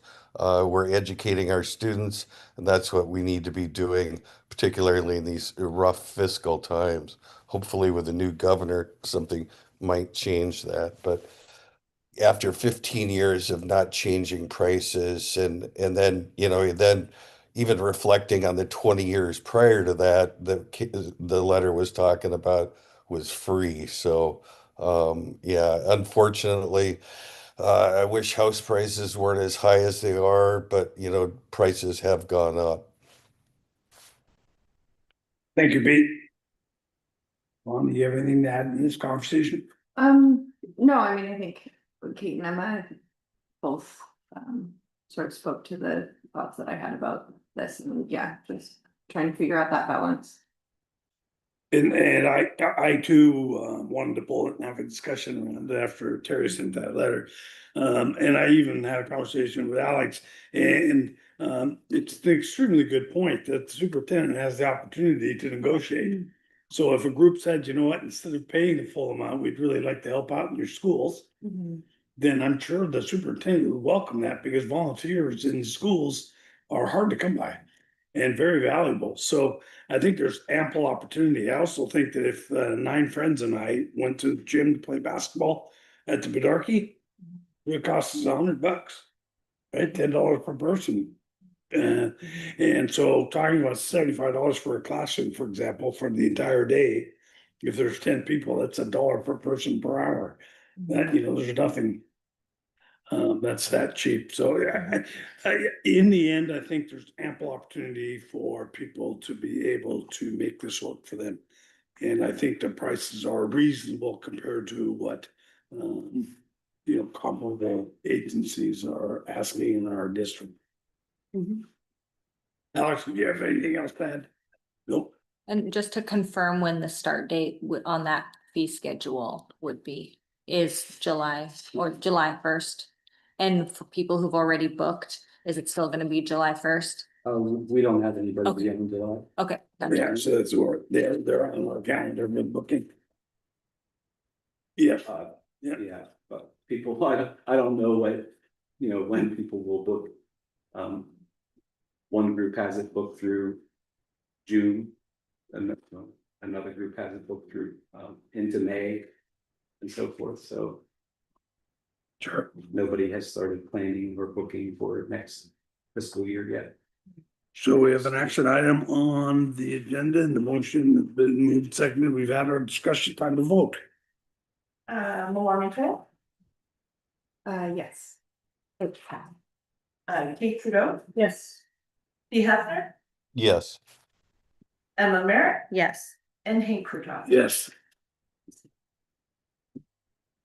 And we have a motion for the Mount Echols draft elementary handbook. I move to approve the 2026-2027 draft Mount Echols Elementary Handbook as presented in the board packet. I'll second. It's been moved and seconded. Discussion, please. Yeah, I was really happy to see the section on photography and pictures of students. I've just been raising that concern for a number of months when we talk about cell phones and when we talk about internet safety and especially just student images. So putting it in a handbook makes it that much, it sets that example and that standard and makes it likely to be followed, more likely to be followed and enforced. So I really appreciate that.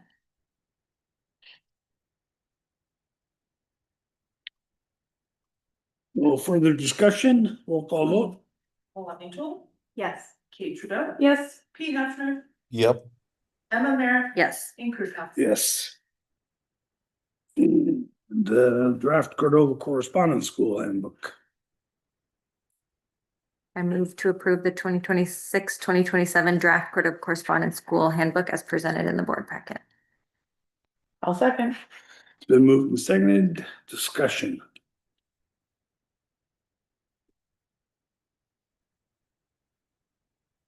Yes. I was just noticing with the reimbursement policy. I mean, so that essentially means that if you are homeschooling, you will not be reimbursed for your curriculum until the end of the year. And so you're done with, until you return the materials. Right, but if you're using the materials for the year. In that example, yes. And then And so is that all of the materials or are you reimbursed for like the consumable materials? the consumable materials don't need to be returned Right. because they're consumable. It's more of the, like if you bought a textbook, for Right, example. so like if I purchased a curriculum that's all in one, say. It's gonna have both workbooks and textbooks, so then are things itemized out and you would be reimbursed for workbooks earlier, but textbooks not till the end. We probably would apply the reimbursables at one time at the end of the year in that example. Cause just thinking about like. I would wonder if that would put some families. That we're trying to help school. In perhaps a tough position. Yeah. It's a good question, a good consideration. Based on my experience, there are times in which materials aren't returned, and so the district is out. That that resource. When we have already reimbursed the person for it. Right. And so, again, trying to find a balance of, Right.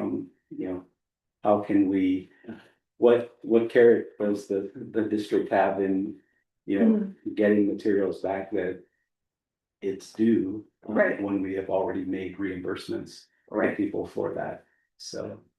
Yeah. And a number of other like programs that you can homeschool through that aren't school districts. The person homeschooling would just then keep all of those materials. So I can't speak to that. I don't know the details of other programs or the funding sources, right? So we're providing parents who are homeschooling public funds, district funds, and for that person to keep materials that don't belong to them. It just isn't one good practice. Right. Because those resources belong to the district. So. And then once they are returned, what happens to them? They get put into our library, and sometimes parents who homeschool their kids look through that library, and then if they have there's a resource that they want to use, then they sign out that resource. Okay. And use that for the duration of however long they need it. Okay. During that school year. Yeah. Okay. Yeah. I was just curious. Just with, that reimbursement schedule, if that would be maybe challenging for some homeschool families. Any other discussion items? All right, roll call vote, please. Yes. Kate Trudeau, Yes. Pete Hefner, Yes. Ellen Merritt, Yes. Ian Kirchhoff. Yes. That moves us to the expenditure of 33,000. I move to approve expenditure of up to 33,000 from the general fund toward the purchase of up to 3 replacement copier units. I'll second. As Been presented. moved and second. Discussion? Seeing none? Yes? Oh, no, Oh. no, sorry. Oh. Oh. Bid 10. I guess I get 3 copies. All right, roll call vote, please. Yes, Kate Trudeau, Yes. Pete Hefner, Yep. Ellen Merritt. Yes. And Ian Kirchhoff. Yes. Pending agenda. Is this? We have that other action item that was used. Oh, we have the action item. That was smooth. Sorry. Thank you very much. Would be I move to approve BP 21-23 evaluation of the superintendent. Second. Can you the second discussion? Yeah. Yes. I'd love to discuss this. I have an addition I would like to add to this policy. If this is an inaccurate interpretation of how things can work, I'm amenable to changing the wording, but I would like to have it in the policy so that way we know how the evaluation works. And this context behind it, Milani, is last year we did the board did an evaluation of the superintendent. Then there was an election. And then after the election, and then I came on, we did not do the evaluation, but then we were discussing salary increase and we were like, numbers were being thrown around and we were like, we don't know what to base this on. And so we asked to see the evaluation and we had like, the board president was like, this is how it works. And another board member was like, this is how it works. And the superintendent was like, actually, this is how it works. So I would just like to put that in the policy of how it works. So my recommendation would be before that last sentence, the evaluation shall be placed in the superintendent's personnel file with the consensus of the board as a whole. The preceding year evaluation can be made available to the entirety of the board during the current year's evaluation process. Yeah, I don't know if that's actually, that's my interpretation of. Hank. Hank. Go ahead. Yeah, First off, I suppose the process, if you wanted, would be to send it back to policy committee, to take a look at. The other aspect of this is the fact that it was a weird one-off circumstance because the board that sits at the table evaluates the superintendent in the time frame, and it got pushed back till after you guys got elected. So like this year, Melania O'Toole will be in the evaluation of Kim. You know, there's no reason to look at Alex. And so a superintendent is evaluated by the boards seated at the table.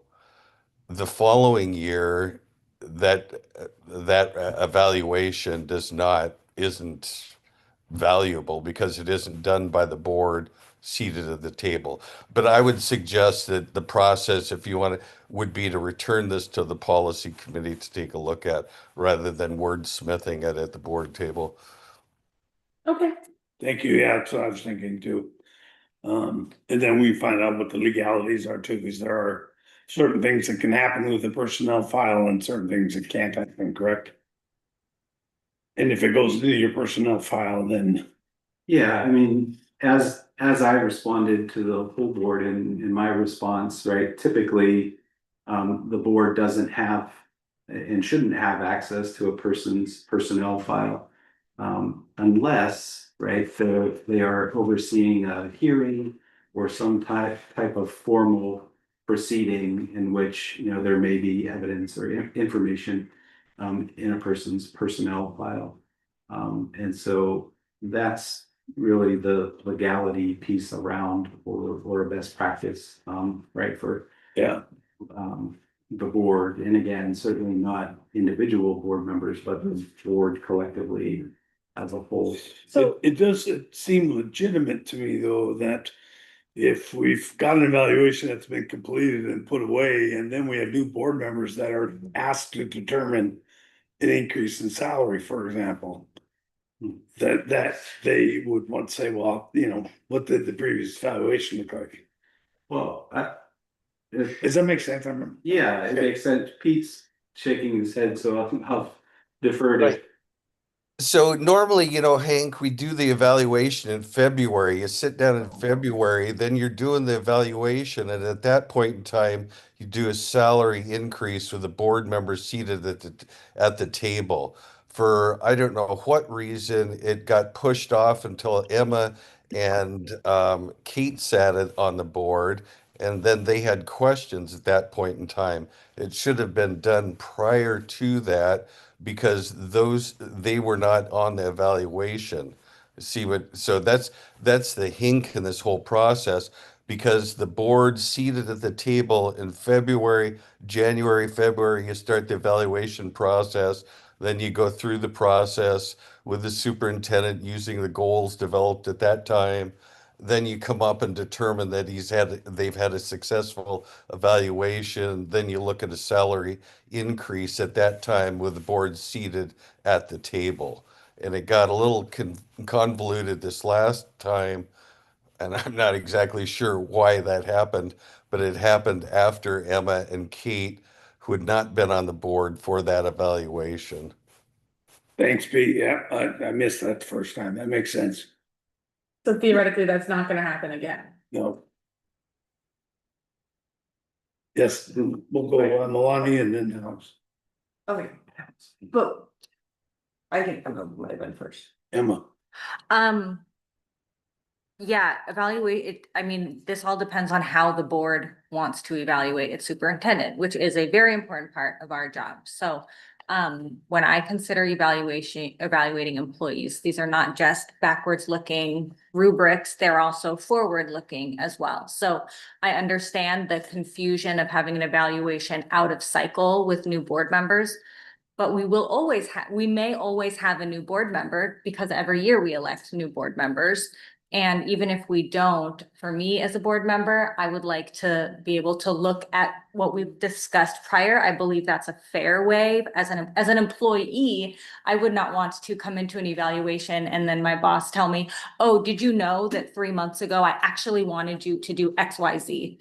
I don't think that's responsible either. I think as a board, or I didn't think you did this right? As a board, I do believe that these evaluations should actually be more collaborative and working together and forward-looking. So that is up to the board to decide if they want to do. I do agree with Alex's, board members should not have unfettered access to personnel files. But the evaluation, I like the wording that Kate had. And I would almost just want to say, I would even say like the evaluation is available to the superintendent and the board at the evaluation time. And then just make it clear that it'll be there for the board, whether they use it or not, and how the board does the evaluation is up to them, us. So I agree. I think we should, if it needs to go back to policy, that's great, but I do like Kate's wording there. Mr. Russin's wording. Yeah, that I was gonna agree with that wording, and then just also, if you fill out an evaluation and then you have a conversation 3 months later and you have to remember what it seems like a really useful tool to have access for it, and also just, yes, it's not planned that a situation like happened last year should occur again, but it might, and so then to have the availability of that. Yeah, I have one more, Thank like, you. So you're. okay, I should be. So I know we're talking generalities around policy, but we're referring to my last evaluation, and I'll wait until we go off the record to explain the full of that situation and how it came about. Okay. And Pete too. I think, Pete first. Yeah, Pete, Pete. And so each evaluation is based on different goals every year.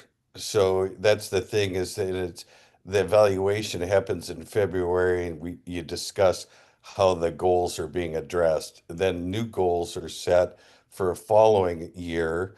And so the two evaluations wouldn't coincide, is the other aspect you have to remember.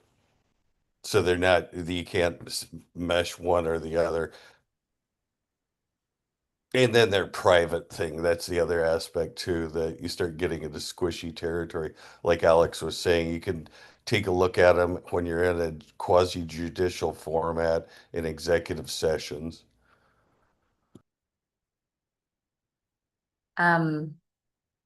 No, I don't have anything else to say. Let's see, Andy. I'm just Kind of. thinking kind of theoretically, Should we- if it's private, we all theoretically next year, we all would have been the ones to have made the evaluation, so to refresh ourselves on the evaluation, but disregard. I actually think it's the most fair way to treat the employee as well. Because you could get someone who comes on the board who doesn't know the goals, doesn't know what has been discussed or tasked, or, who doesn't know what's been, what the relationship is there and what the board has already worked with this employee. Then you could have two new board members to come into an evaluation, and that's what you had. And they, look at it in one way, they could just not like them for no good reason. You have an evaluation, that's fair, right? That's clear. And actually it says that we need to do that. And so to show that, I think that's actually the most fair way to evaluate.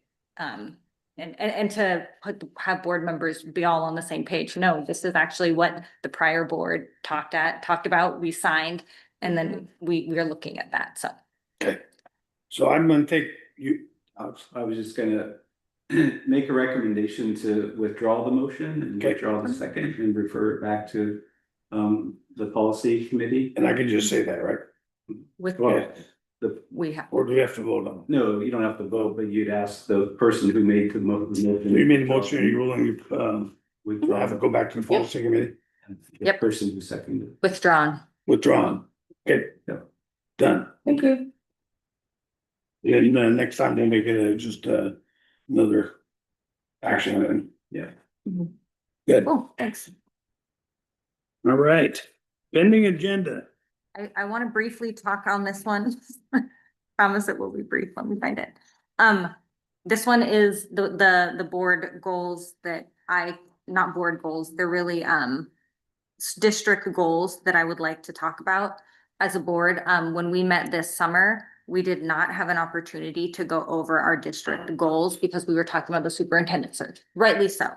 But then when we did have a special meeting, we just talked about our own board development goals, which are all really, really good. And they help us do our job well, but we do need to have a discussion on what our district goals are. We've had discussions on like all-day kindergarten or other things that have been difficult to have because we don't have these like priorities. One of the things that I've been so excited about serving on this board is I've heard about that reading goal and I'm seeing the progress that's made. And we're like, how do we continue to pursue that? So I think we should have district goals and I hope that and I want to talk about them. So that's what this is. You know, Pete always says it's all about the kids and academic achievement, and I totally agree.